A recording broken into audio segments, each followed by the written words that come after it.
हाय friends, welcome back. आज हम बात करेंगे एक बहुत ही इंपॉर्टेंट टॉपिक फोटोग्राफी में, जिसको कहते हैं कंपोजिशन। कंपोजिशन का मतलब ये होता है कि हमारा जो पिक्चर है उसको हम कैसे फ्रेम करें। और ये इसलिए इम्पॉर्टेंट है क्योंकि जो कंपोजिशन है उसके ऊपर ही आपका पिक्चर अच्छा या ख़राब दिखता है। तो कंपोजिशन का बहुत सारे रूल्स है और बहुत सारे टाइप्स है कंपोजिशन का, उसके बारे में हम आज डिस्कस करेंगे। सबसे पहला रूल है rule of thirds. Rule of third का मतलब ये होता है, जब हम किसी भी चीज़ को जब हम फ्रेम करते हैं तो उसको हम 1/3 में रखें, यानी कि हमारा टोटल फ्रेम के अंदर हमारा सब्जेक्ट 1/3 में होना चाहिए। रूल ऑफ थर्ड बहुत मैटर करता है। जब हम लोगों को शूट करता है, जब हम कोई कपल शूट करता हो या फिर कोई मूवी का सॉन्ग रिकॉर्डिंग करता हो, तभी भी हम रूल ऑफ थर्ड फॉलो करने से हमारा जो फ्रेम है वो बहुत ही सुंदर दिखता है। उसके अलावा जब हम लैंडस्केप शूट करते हैं तभी भी हम रूल ऑफ थर्ड को अगर हम फॉलो करेंगे तो हमारा पिक्चर्स काफ़ी प्लीजिंग दिखाई देगा। सेकंड रूल ऑफ कंपोजिशन जो है उसको कहते हैं लीडिंग लाइंस। लीडिंग लाइंस का मतलब क्या होता है, जैसे हम कोई रोड से जाता हो या फिर कोई बिल्डिंग का कोई लाइन हो, जो हमारे सामने जब हम कोई रोड पे खड़े हैं तो रोड का जो दोनों एड्जेस है वो हम आगे देखते हैं तो एक लाइंस की तरह दिखाई देता है। इसी तरह जैसे हम किसी के घर के सामने जाते हैं तो एक पाथवे होता है जो घर को लीड करता है, उसको कहते हैं लीडिंग लाइंस। जब हम फोटोग्राफी करने जाते हैं तो हमको बहुत सारे लीडिंग लाइंस हमको दिखाई देंगे, और वो लीडिंग लाइंस यूज कर कर अगर हम हमारा स्टोरी टेलिंग, हमारा सब्जेक्ट को उस लाइन के एंड में अगर हम हमारा सब्जेक्ट को दिखाएंगे तो हमारा सब्जेक्ट काफ़ी इंटरेस्टिंग होगा। इसको कहते हैं leading lines. Symmetry and patterns. जब भी हम फोटोग्राफी में जब भी हम फोटोज निकालते हैं तो अगर हम कोई सिमेट्री देखता है, सिमेट्री का मतलब होता है कि आधा आधा, यानी कि अगर कोई भी चीज़, कोई भी लेट्स से कि हम एक आर्किटेक्चर यानी कि कोई भी एक चीज़ हम फोटो निकालते हैं और उसको हम बीच में रखते हैं और दोनों साइड से अगर इक्वली अगर कुछ है और वो उसको बीच में रख के अगर हम फोटोग्राफी करते हैं उसको हम सिमेट्री बोलते हैं, यानी कि सीधा बीच में, यानी कि इस तरफ भी सेम चीज़ होना चाहिए और इस तरफ भी सेम ही होना चाहिए, यानी कि हमारे जो सब्जेक्ट है उसके दोनों तरफ में इक्वली जो भी दिखता है वो सिमेट्री में होना चाहिए। तो इसको कहते हैं rule of symmetry. Patterns. Patterns का मतलब होता है जैसे कपड़े के ऊपर अगर कोई प्रिंटेड कपड़ा होगा तो उसके ऊपर एक पैटर्न होता है, या फिर कोई एक हम जब स्काई का फोटो निकालते हैं या फिर कोई एक खेत का फोटो निकालता है तो वहाँ पे square square square square pattern बनता है। तो जब हम पैटर्न्स के ऊपर फोकस करके कंपोज करेंगे तो उसको कहता है कंपोजिंग यूजिंग पैटर्न्स। अगला रूल ऑफ कंपोजिशन को कहता है fill the frame. Fill the frame का मतलब ये होता है आपका जो पूरा फ्रेम के अंदर आपका सब्जेक्ट फिल होना चाहिए। ये जो कंपोजिशन है इसको फिल द फ्रेम कंपोजिशन कहते हैं। अगर आप किसी को व्यूअर को अगर कोई एक पिक्चर दिखाते हो, एक आदमी का एक गुस्सा होकर एक आदमी को दिखाते हैं तो उसको हम पूरा क्लोजअप में करके उसका जो गुस्सा वाला मुंह अगर हम पिक्चर में दिखाते हैं तो उसको कहते हैं फिल द फ्रेम, यानी कि हमारा सब्जेक्ट जो है पूरा फ्रेम के अंदर भरा होना चाहिए। इसको कहते हैं फिल द फ्रेम कंपोजिशन। अगला रूल को कहते हैं नेगेटिव स्पेस। नेगेटिव स्पेस का मतलब यह होता है कि अगर हमारा पूरा फ्रेम के अंदर हमारा इमेज किसी भी एक कोने में या किसी एक साइड में एक छोटा सा पार्ट बनता है और बाकी सारा जो स्पेस है वो खाली है, इसको कहते हैं नेगेटिव स्पेसिंग। जब हम हमारा इमेज को एक कोने में रखकर हम उसको बहुत सारा ब्रीदिंग स्पेस देते हैं तो हमारा कॉम्पोजिशन जो है बहुत ही इंटरेस्टिंग दिखता है। इसको हम नेगेटिव स्पेसिंग कहेंगे। अगला रूल ऑफ कंपोजिशन को कहते हैं रूल ऑफ ऑड्स। इसका मतलब यह होता है कोई भी चीज़ अगर हम ऑड नंबर पे अगर हम फोटोग्राफी करेंगे तो वो इवन नंबर से बेटर दिखता है, यानी कि 1, 3, 5 इस हिसाब से अगर ऑड नंबर के ऊपर अगर हम फोकस करके अगर हम फोटोग्राफी करेंगे तो हमारा जो पिक्चर्स है वो मच इंटरेस्टिंग लगेगा कंपेयर टू इवन नंबर्स। इसको कहते हैं रूल ऑफ ऑड्स। अगला रूल को कहेंगे बैलेंसिंग एलिमेंट्स, यानी कि एक फोटो के अंदर अलग अलग चीज़ों को डालकर उसको बैलेंस कर कर जब हम फोटो खींचते हैं तो उस टाइप ऑफ कंपोजिशन को कहते हैं बैलेंसिंग एलिमेंट्स। जब हम अलग अलग एलिमेंट्स को बैलेंस करके एक पिक्चर को क्रिएट करते हैं तो पिक्चर काफ़ी ज़्यादा इंटरेस्टिंग व्यूअर को दिखाई देता है। अगला रूल ऑफ कंपोजिशन है point of view and perspective rule of composition. इसका मतलब यह होता है कि पॉइंट ऑफ व्यू, अगर हमको कोई पिक्चर निकालना है और हम अलग अलग एंगल से जब शूट करते हैं तो हर एक एंगल से अपना पॉइंट ऑफ व्यू अलग दिखता है और ये इसको कहते हैं point of view photography. Let's say कि एक आदमी है और उसका फोटो हम एकदम उसके पैर के सामने लेट के निकालते हैं तो हमको ऐसा दिखाई देगा जैसे कि वो आदमी बहुत लंबा और बहुत बड़ा वेल बिल्ट और राक्षस टाइप का आदमी है, इसको कहते हैं पॉइंट ऑफ व्यू फोटोग्राफी। इसी तरह कोई लंबा आदमी के सामने ऊपर से अगर हम फोटोग्राफी निकालेंगे तो बंदा एकदम गिड्डा सा नजर आएगा, बहुत ही हाइट कम में नजर आएगा और वो पूरा दबा हुआ नजर आएगा। ये भी पॉइंट ऑफ व्यू फोटोग्राफी यानी कि एंगल का पर्सपेक्टिव का कमाल है, इसको कहते हैं पॉइंट ऑफ व्यू फोटोग्राफी। तो कोई भी एक पॉइंट ऑफ व्यू से जब हम फोटो निकालते हैं तो उसको पॉइंट ऑफ व्यू फोटोग्राफी कहते हैं। और point of view photography depend करता है आपका फोटोग्राफी करने का एंगल और आपके सामने जो सब्जेक्ट्स वगैरह जो भी आपके सामने रहेंगे उसको यूज कर अगर आप एक फोटोग्राफी करेंगे तो उसको कहेंगे पॉइंट ऑफ व्यू फोटोग्राफी। अगला रूल ऑफ कंपोजिशन है जिसको कहते हैं एनवायरमेंटल पोर्ट्रेट्स। एनवायरमेंटल पोर्ट्रेट्स का मतलब यह होता है कि हम कोई किसी भी स्टोरी टेलिंग, किसी भी फोटोग्राफी जब हम करते हैं, लेट्स से कि हमको एक मोची का फोटो निकालना है जो जूता बनाने वाला है, तो अगर उसको जूता बनाने वाले का हमने क्लोजअप निकाला है तो वो हमको उतना मज़ा नहीं आएगा देखने में, व्यूअर को भी मज़ा नहीं आएगा। लेकिन अगर उस मोची को उसके एनवायरनमेंट यानी कि उसके वर्क एरिया यानी कि उसका वर्किंग का बैकग्राउंड या फिर उसके साइड में बहुत सारे जूते लगे हो या चप्पल लटके हो या फिर बहुत सारा उसका जो टूल्स वगैरह पड़े हो, तो वो जो पिक्चर है बहुत ही ज़्यादा अपीलिंग फील होगा व्यूअर के लिए। इसको कहते हैं एनवायरमेंटल कॉम्पोजिशन और environmental portrait. Environmental portraits lifestyle, profession, ये सब चीज़ें दिखाने के लिए ज़्यादा यूज होता है, इसलिए उसको कहते हैं एनवायरमेंटल पोर्ट्रेट्स, क्योंकि सब्जेक्ट को उसके एनवायरमेंट के साथ में कंपोज किया जाता है। अगला टाइप ऑफ कंपोजिशन जो है उसको कहते हैं डायगोनल कंपोजिशन, यानी कि हमारा जो फ्रेम, स्क्वायर फ्रेम होगा उसके क्रॉस में हम हमारा सब्जेक्ट को कंपोज करेंगे। जब हम ऐसे करते हैं, बहुत सारे टाइम पे जब हम मूवीज़ वगैरह देखते हैं और हम एक कार रेसिंग वगैरह देखते हैं तो हम ये देखते हैं कि जो सिनेमाटोग्राफर है उसका जो फ्रेम रखता है उसके डायगोनल में कार भागता है, क्योंकि उसमें काफ़ी डायनामिज्म हम क्रिएट कर सकते हैं। तो डायगोनल कंपोजिशन उसको कहते हैं जहां पे अक्रॉस द फ्रेम हमारा कंपोजिशन का जो लाइन है वो जाता हो। ये जो डायगोनल कंपोजिशन है या तो हम एक डायगोनल फ्रेम जो ऑलरेडी फ्रेम में एग्जिस्टिंग डायगोनल फ्रेम है उसको यूज करेंगे, या फिर फोटोग्राफर अपना कैमरा को उस हिसाब से प्लेस करेंगे जिससे कि एक डायगोनल फील अपना पिक्चर में आता हो। अगला कंपोजिशन टाइप है जिसको कहते हैं एम्फसाइजिंग ऑन कलर, यानी कि कोई भी एक कलर को पकड़ के हम कंपोज करते हैं, या फिर कोई भी एक कलर और उसका कॉन्ट्रास्टी बैकग्राउंड, इसको यूज करके हम जब कंपोज करते हैं तो उसको कहते हैं एम्फसाइजिंग कलर कंपोजिशन। तो दोस्तों, हमने बहुत सारे टाइप्स ऑफ कंपोजिशंस हमने सीखे। ये सारे कंपोजिशंस हम हर एक सिचुएशन के हिसाब से अगर हम यूज करेंगे तो हमारा जो पिक्चर और हमारा जो फोटोग्राफी स्किल है वो हम एक अलग लेवल तक लेके जा सकते हैं। और जब भी हम कोई फोटोग्राफ देखें आगे तो हम देखें कि भाई ये इसमें कंपोजिशन में कौन सा रूल अप्लाई हुआ है, इससे हमारा एज अ फोटोग्राफर हमारा ग्रोथ और भी बेटर होगा। Thank you very much. अगर आपको हमारा कंटेंट पसंद आया हो तो प्लीज़ लाइक करने के लिए नहीं भूलिएगा और सब्सक्राइब करने के लिए नहीं भूलिएगा। Thank you very much. Until next time, good bye.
Hi friends, welcome back.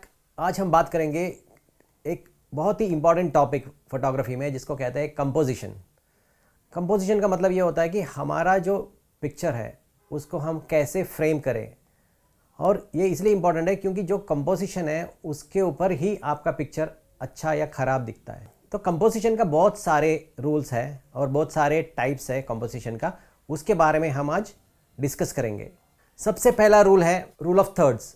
Rule of third का मतलब ये होता है जब हम किसी भी चीज़ को जब हम फ्रेम करते हैं तो उसको हम 1/3 में रखें, यानी कि हमारा टोटल फ्रेम के अंदर हमारा सब्जेक्ट 1/3 में होना चाहिए। रूल ऑफ थर्ड बहुत मैटर करता है। जब हम लोगों को शूट करता है, जब हम कोई कपल शूट करता हो या फिर कोई मूवी का सॉन्ग रिकॉर्डिंग करता हो, तभी भी हम रूल ऑफ थर्ड फॉलो करने से हमारा जो फ्रेम है वो बहुत ही सुंदर दिखता है। उसके अलावा जब हम लैंडस्केप शूट करते हैं तभी भी हम रूल ऑफ थर्ड को अगर हम फॉलो करेंगे तो हमारा पिक्चर्स काफ़ी प्लीजिंग दिखाई देगा। सेकेंड रूल ऑफ कंपोजिशन जो है उसको कहते हैं लीडिंग लाइन्स। लीडिंग लाइन्स का मतलब क्या होता है, जैसे हम कोई रोड से जाता हो या फिर कोई बिल्डिंग का कोई लाइन हो, जो हमारे सामने जब हम कोई रोड पे खड़े हैं तो रोड का जो दोनों एड्जेस है वो हम आगे देखते हैं तो एक लाइंस की तरह दिखाई देता है। इसी तरह जैसे हम किसी के घर के सामने जाते हैं तो एक पाथवे होता है जो घर को लीड करता है, उसको कहते हैं लीडिंग लाइंस। जब हम फोटोग्राफी करने जाते हैं तो हमको बहुत सारे लीडिंग लाइंस हमको दिखाई देंगे और वो लीडिंग लाइंस यूज कर अगर हम हमारा स्टोरी टेलिंग, हमारा सब्जेक्ट को उस लाइन के एंड में अगर हम हमारा सब्जेक्ट को दिखाएंगे तो हमारा सब्जेक्ट काफ़ी इंटरेस्टिंग होगा। इसको कहते हैं leading lines. Symmetry and patterns. जब भी हम फोटोग्राफी में जब भी हम फोटोज़ निकालते हैं तो अगर हम कोई सिमेट्री देखता है, सिमेट्री का मतलब होता है कि आधा आधा, यानी कि अगर कोई भी चीज़, कोई भी लेट्स से कि हम एक आर्किटेक्चर यानी कि कोई भी एक चीज़ हम फोटो निकालते हैं और उसको हम बीच में रखते हैं और दोनों साइड से अगर इक्वली अगर कुछ है और वो उसको बीच में रख के अगर हम फोटोग्राफी करते हैं उसको हम सिमेट्री बोलते हैं, यानी कि सीधा बीच में, यानी कि इस तरफ भी सेम चीज़ होना चाहिए और इस तरफ भी सेम ही होना चाहिए, यानी कि हमारे जो सब्जेक्ट है उसके दोनों तरफ में इक्वली जो भी दिखता है वो सिमेट्री में होना चाहिए। तो इसको कहते हैं रूल ऑफ सिमेट्री। पैटर्न्स का मतलब होता है जैसे कपड़े के ऊपर अगर कोई प्रिंटेड कपड़ा होगा तो उसके ऊपर एक पैटर्न होता है, या फिर कोई एक हम जब स्काई का फोटो निकालते हैं या फिर कोई एक खेत का फोटो निकालता है तो वहाँ पे स्क्वायर पैटर्न बनता है।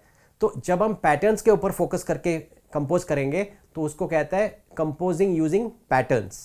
अगला रूल ऑफ कंपोजिशन को कहता है fill the frame. Fill the frame का मतलब ये होता है आपका जो पूरा फ्रेम के अंदर आपका सब्जेक्ट फिल होना चाहिए। ये जो कंपोजिशन है इसको फिल द फ्रेम कंपोजिशन कहते हैं। अगर आप किसी को व्यूअर को अगर कोई एक पिक्चर दिखाते हो, एक आदमी का एक गुस्सा होकर एक आदमी को दिखाते हैं तो उसको हम पूरा क्लोजअप में करके उसका जो गुस्सा वाला मुंह अगर हम पिक्चर में दिखाते हैं तो उसको कहते हैं फिल द फ्रेम, यानी कि हमारा सब्जेक्ट जो है पूरा फ्रेम के अंदर भरा होना चाहिए। इसको कहते हैं फिल द फ्रेम कंपोजिशन। अगला रूल को कहते हैं नेगेटिव स्पेस। नेगेटिव स्पेस का मतलब यह होता है कि अगर हमारा पूरा फ्रेम के अंदर हमारा इमेज किसी भी एक कोने में या किसी एक साइड में एक छोटा सा पार्ट बनता है और बाकी सारा जो स्पेस है वो खाली है, इसको कहते हैं नेगेटिव स्पेसिंग। जब हम हमारा इमेज को एक कोने में रखकर हम उसको बहुत सारा ब्रीदिंग स्पेस देते हैं तो हमारा कॉम्पोजिशन जो है बहुत ही इंटरेस्टिंग दिखता है। इसको हम नेगेटिव स्पेसिंग कहेंगे। अगला रूल ऑफ कंपोजिशन को कहते हैं रूल ऑफ ऑड्स। इसका मतलब यह होता है कोई भी चीज़ अगर हम ऑड नंबर पे अगर हम फोटोग्राफी करेंगे तो वो इवन नंबर से बेटर दिखता है, यानी कि 1, 3, 5 इस हिसाब से अगर ऑड नंबर के ऊपर अगर हम फोकस करके अगर हम फोटोग्राफी करेंगे तो हमारा जो पिक्चर्स है वो मच इंटरेस्टिंग लगेगा कंपेयर टू इवन नंबर्स। इसको कहते हैं रूल ऑफ ऑड्स। अगला रूल को कहेंगे बैलेंसिंग एलिमेंट्स, यानी कि एक फोटो के अंदर अलग अलग चीज़ों को डालकर उसको बैलेंस कर जब हम फोटो खींचते हैं तो उस टाइप ऑफ कंपोजिशन को कहते हैं बैलेंसिंग एलिमेंट्स। जब हम अलग अलग एलिमेंट्स को बैलेंस करके एक पिक्चर को क्रिएट करते हैं तो पिक्चर काफ़ी ज़्यादा इंटरेस्टिंग व्यूअर को दिखाई देता है। अगला रूल ऑफ कंपोजिशन है point of view and perspective rule of composition. इसका मतलब यह होता है कि पॉइंट ऑफ व्यू, अगर हमको कोई पिक्चर निकालना है और हम अलग अलग एंगल से जब शूट करते हैं तो हर एक एंगल से अपना पॉइंट ऑफ व्यू अलग दिखता है और ये इसको कहते हैं पॉइंट ऑफ व्यू फोटोग्राफी।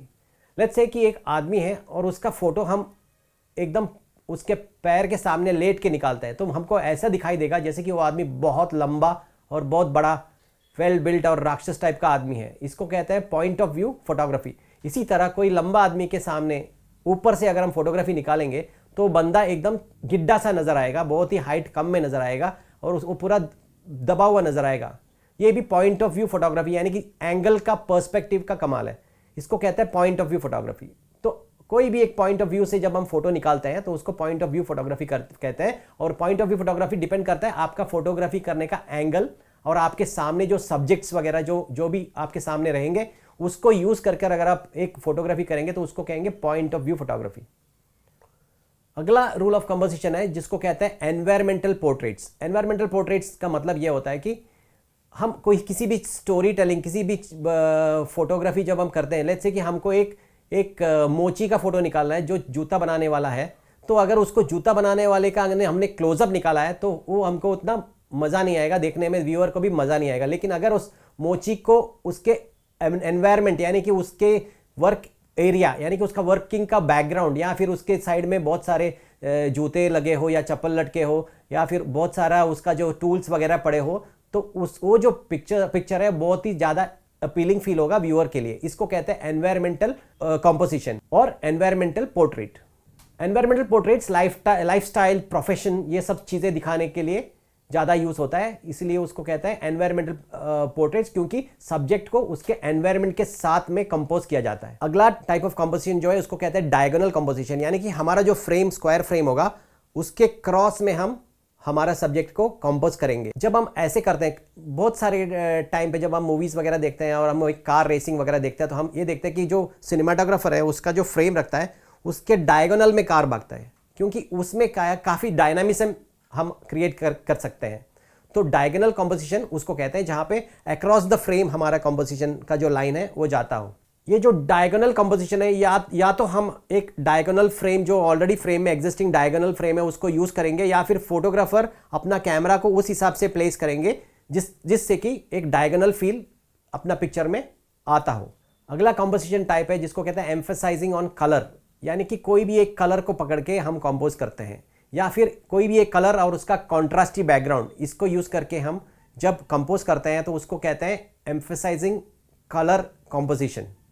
तो दोस्तों हमने बहुत सारे टाइप्स ऑफ कंपोजिशंस हमने सीखे। ये सारे कंपोजिशंस हम हर एक सिचुएशन के हिसाब से अगर हम यूज़ करेंगे तो हमारा जो पिक्चर और हमारा जो फोटोग्राफी स्किल है वो हम एक अलग लेवल तक लेके जा सकते हैं। और जब भी हम कोई फोटोग्राफ देखें आगे तो हम देखें कि भाई ये इसमें कंपोजिशन में कौन सा रूल अप्लाई हुआ है, इससे हमारा एज अ फोटोग्राफर हमारा ग्रोथ और भी बेटर होगा। Thank you very much. अगर आपको हमारा कंटेंट पसंद आया हो तो प्लीज़ लाइक करने के लिए नहीं भूलिएगा और सब्सक्राइब करने के लिए नहीं भूलिएगा। Thank you very much. Until next time, good bye.